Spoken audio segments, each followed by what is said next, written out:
Hello, hello, hello. There's a pendulum in an elevator. Straightforward, high school type of pendulum. String, length L, and at the end of the string is a mass M. It's a bob, and we can consider the bob to be a point, very small. And the mass of the bob is way larger than the mass of the string, so the mass of the string can be ignored. So nothing special. A simple high school ideal pendulum. The elevator stands still, and I measure the period using small angle approximation.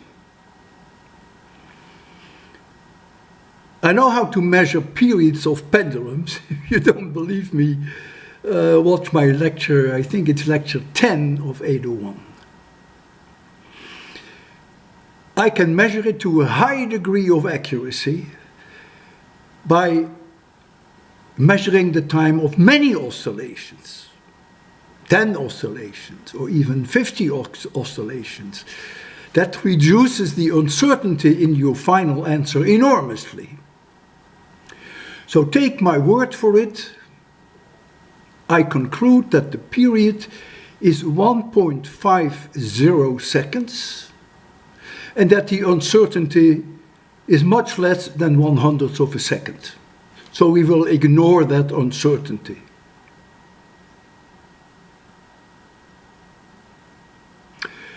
Now, the elevator is being accelerated downwards with an acceleration of 6.5 meters per second square. And I measure the period again, and somehow, in a magic way again, I can do that to a high degree of accuracy. And I want you to tell me what now the period is. 3-digit precision.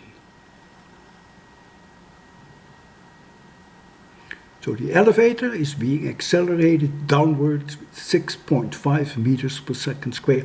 Let us all take for the gravitational acceleration 9.81 meters per second square. If you insist on taking 10, well, be my guest. Now an accident happens, and the cable of the elevator breaks. So the whole thing, including myself, we go down in free fall.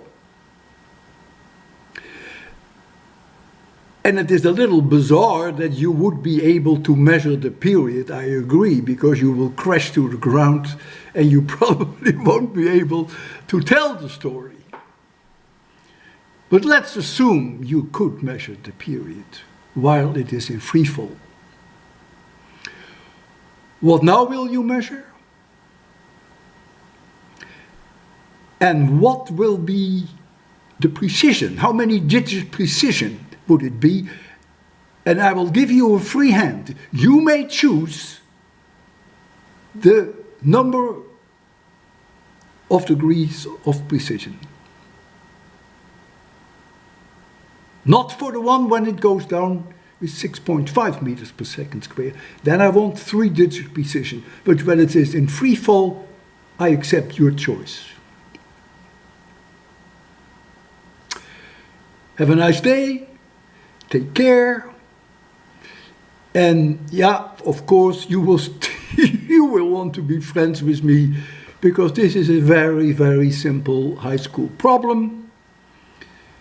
I probably will keep my problems simple during the summer, because many of you have little time, you're on vacation, which is much nicer than solving my physics problem. So this is an extremely easy one. All right, enjoy your vacation. This problem should not take you any longer than 3 minutes for both answers. Okay.